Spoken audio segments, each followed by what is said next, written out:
This is the Innovation Conversation. I'm Kevin Coupe. And I'm Tom Furphy. I'm thrilled to be back. So, Tom, there was a story that ran in the Washington Post. I think it also ran in the Seattle Times within the last week or so, talking about the fact that one of the effects that this pandemic is having in e-commerce is that the big are getting bigger, right? The Amazons and the Googles and the Facebooks, eBays, they're all getting bigger and more powerful, which means they have much more market influence and and are better able to sort of crush smaller competitors. Is that your sense of how things are kind of playing out right now? Oh, there's no doubt about it. I mean, these are very well capitalized companies. You know, Scott Moses would always talk about the cost of capital and how these companies can continue to invest in innovation. And they do that. They've been doing that. And they've built these business models that were generally forward looking, or at least forward behaving, and have found themselves well positioned today, and are able to kind of double down on the strengths that they have, to be able to grow through and power through, and even thrive and probably hit an upward inflection point in their growth, through these times. I would imagine, big companies at Amazon, even though they've had their issues in terms of the supply chain, they're still so big and so dominant. I mentioned a bunch of companies. Walmart, I would imagine, will be the same way, that they've got to be absorbing even more of the product that's out in the supply chain, putting smaller retailers at a disadvantage. There's just because there's a limited amount of product. The bigger you are, and the more dollar power you have, the more of a disadvantage you're putting everybody else in. Amazon in the CPG space, right? So the packaged goods space, which is the business that I was running back in the day. Even going into this, like, they were becoming a decent sized customer of most of the big CPG companies. But what's happened during this, with 70 plus million prime households in the US, all of which are home, right? And need products, everyday essentials to get through this. The force of that group ordering through the Amazon platform and the demand that was caused by that, and the volume of POs that the Amazon system was generating into the market was like 4 times what it was going in. And what's happened is Amazon, this has moved Amazon from, I would call it, a relatively high priority customer for brands to one of the highest priority customers. And so, we're seeing across retail that Amazon's getting, I would call it, a disproportionate portion of the allocation. When you have a fixed supply chain or a fixed supply of product, Amazon is not getting what they're asking for, but they're getting, a higher share, a much higher share of that than other retailers are. The biggest retailers probably notwithstanding, but if I'm a small, medium-sized retailer, Amazon is definitely getting their fair share. I mean, you're seeing, Amazon's order volumes, like I said, being up, 5 or 6 times, and their actual volume being up 3 or 4 times. So it's a significant increase in their overall volume. So how does a small retailer compete with that? I mean, again, I assume that at some level it's the ones in the middle who are not differentiated are the ones that are really in trouble. But if you're a small retailer and you're competing with this behemoth, you have less access to certain kinds of products. You obviously don't have the kind of capitalization that allows you to compete effectively. So what do you do? I mean, short of either retiring or trying to right. somebody. Yeah, it's not easy. I mean, I think on the non-differentiating portions of your business, right? So, kind of traditional, I'm going to call it center store, kind of supply that most of your competitors would be selling. You definitely want to offer, obviously you need to continue to offer, you need to work with your wholesaler or work with the suppliers to do your best to get as much of that inventory allocation as you can in. I would say, you want to offer partnerships and capabilities around e-commerce that you can uniquely bundle together to serve your customer. You know your customer, they're in your community. You know, do they want, do they want click and collect? Do they want delivery? Do they want capabilities like auto replenishment where, I can at least be comforted that my regular use products, I'm going to get that supply of inventory. And just focus on building those partnerships to get through this time, but then also come out of it with the type of service, configured type of service that your customers want. And we've always talked on this about the human connection and how important that is in retail. And now this idea of human connection kind of freaks everybody out a little bit. Like, there's going to be some level of emotional connection, some level of human connection that's going to emerge from this. It may be different, but that's a relationship that you can have as a smaller retailer with your customers that's harder for the big guys to have. The retailer that I keep, and Morning Newsbeat readers may be getting tired of it, but I continue to believe that they're absolutely killing it. And I'm using them as an example because it's one of the places I'm going to shop. And right now I can't really go anyplace else, right? I mean, I'm limited to where I can go shopping because of the circumstances we're in, is Stu Leonard's, right? He's got 7 stores. The stores have anywhere between 1,000 and 1,200 SKUs. It's heavily skewed towards fresh food. He's got his own meat suppliers and ranchers. Right now he's got no problem on that side. He's got his own farmers he's getting produce from. So he's got all these relationships. So on the one hand, he's got his relationships with his customers, and he's got his relationships with his supply chain. Absolutely. You have 1,200 SKUs. It's a lot easier supply chain to manage. It is, and he is what I've been really impressed with, and it is about these relationships.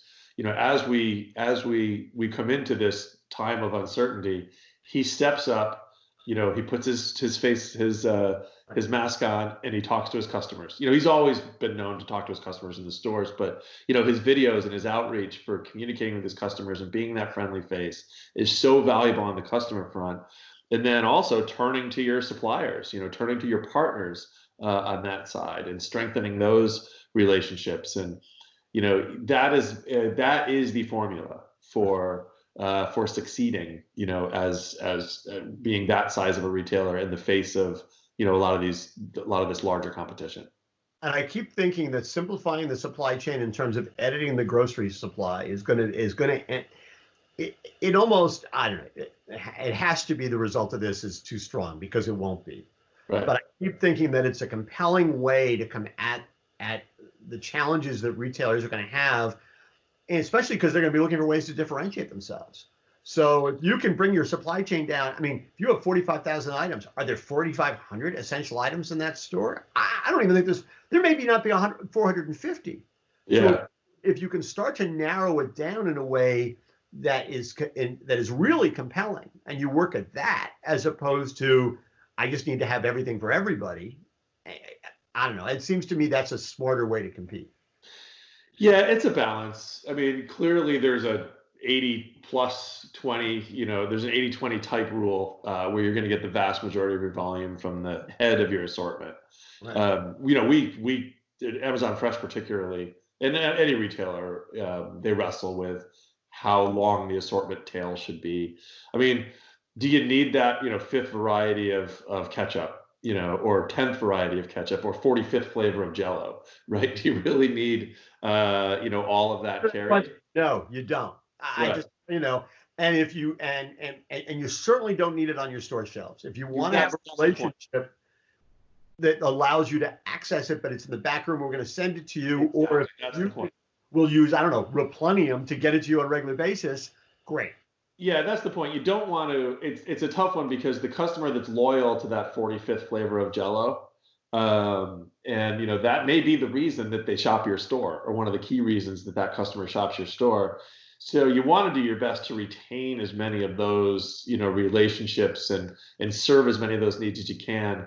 But it is really expensive to do that on the store shelf. So yeah, you do need to think about, what inventory do I carry in the store? What inventory do I carry, maybe only in the back room or a micro fulfillment facility, or, and I think there's going to be a lot of rethinking kind of how that inventory sits throughout the retailer's supply chain down to the customer. This is the kind of stuff that, Amazon has been obsessing over for a couple of decades now, right? How to build this direct to consumer supply chain. Retailers have been more focused on how do I efficiently service a retail store to serve my customers. And so now retailers are challenged with how do I modify my existing supply chain that's a pretty fixed supply chain, right? How do I modify that to work in this evolving environment? And there's challenge there for sure, but it's absolutely doable, and it's something they need to focus on, and it's something they're going to get to through partnerships, right, with service providers, with their wholesalers, with manufacturers, with everyone. Let's go to the other end of the supply chain for a second. I was fascinated to read a story about how right now there are vendors out there who have not wanted to do business with the big retailers. Sometimes didn't want to do business with Walmart. Sometimes didn't want to do business with Amazon, who now are finding that they're actually going to have to do business with those guys. They just because their choices are narrowed, which again gives the big guys even more power. It does give the big guys more power. And like you said, with power comes responsibility too. I mean, as more and more of this. Spider-Man said it first, but okay. But you do become, you're an agent for the shopper. You're certainly advocating for the shopper, providing a great, venue for them, a great platform for them to shop. But, I think you do also need to be a good agent for the manufacturer as well. You want to represent their products in a way that's becoming of the products and becoming of the ethos of the manufacturer, and you want to ensure it's good quality. You want to ensure there's good service levels, and so there's a lot of responsibility in doing that. But yeah, I think we're definitely seeing a real shift in volume to the big guys now. And finally, I did want to mention it was such an irony. It's a piece in Fast Company this week about how all these retailers are having to redesign their stores for when they open after things start to recede, or at least as economies begin to open up. And they use companies like Warby Parker as an example. And it struck me as being such an irony that you had all these pure plays, right? Whether it's Warby Parker or Casper, these mattress companies that all started as being, we're on the internet, we are e-commerce companies. And then they said, no, but if we really want to be relevant, it's like New York. If I can make it there, I can make it anywhere. Yeah. They all decided to open stores. And now, ironically, they're stuck with all this real estate that has been closed for a couple of months, end up being a drain on their resources. It's just such an irony that brick and mortar may end up being their Achilles heel because of this unforeseen set of circumstances that we've all gone through. Well, especially in the near term, because of the cost of maintaining that brick and mortar, presence through this time of no volume and low volume.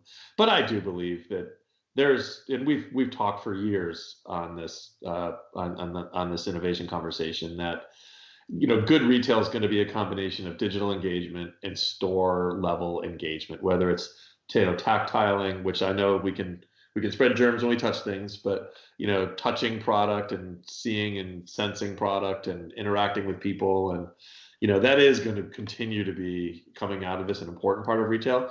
How that actually works may change. The types of workers in the stores, you may end up with more knowledge workers, you may end up with fewer workers, with more digital tools in their hands. It may be a different experience, but I still believe that the physical experience is going to be a key part. So I don't think that their investment thesis in doing this was wrong. Heck, Amazon is investing in stores in a big way too. And, I think ultimately the nature of those things will be different than, the way we might traditionally view a store. But I think they're going to be important. But do you think that if you're a startup eyeglass company or a startup mattress company or a startup clothing or sweater company, and you're pretty successful online, do you think you start to moderate some of your aspirations when it comes to brick and mortar, that you say, we don't need 50 stores, maybe 5 would be a better start? Yeah, I agree with that. I think you need to definitely be more calculated in how you roll out those stores and where you roll them out. And yeah, you definitely don't want to push. You don't want to put a ton of capital behind that. You want to make sure you learn as you go and are able to be agile and not get underneath too much of an asset base. in those more than you can handle. Yeah. So last question. You're in the Pacific Northwest. You're in Seattle. Right. You've been ground zero for so much of the pandemic. Oh, yeah. And now it ends up that you've got something called a murder hornet that can actually kill people. I mean, if it stings you enough, you can die. Yeah. You guys don't have enough on your plate. You decided a little bit of this would be a nice way. Our curve has been flat for a while, and we're all home, so we're getting kind of bored. We said we got to mix this up a little bit. Killer bee. No, it's that thing is so freaky. That we needed that. Oh my gosh. Well, I was in my office yesterday, and sometimes you'll have like a bug or something will hit your window. You hit tap. And I'm so worried I'm going to look out and see one of those guys. Well, use lots of bug spray. Anyway, that's it for this edition of the Innovation Conversation. I'm Kevin Coupe. And I'm Tom Furphy. We'll see you next time, everybody.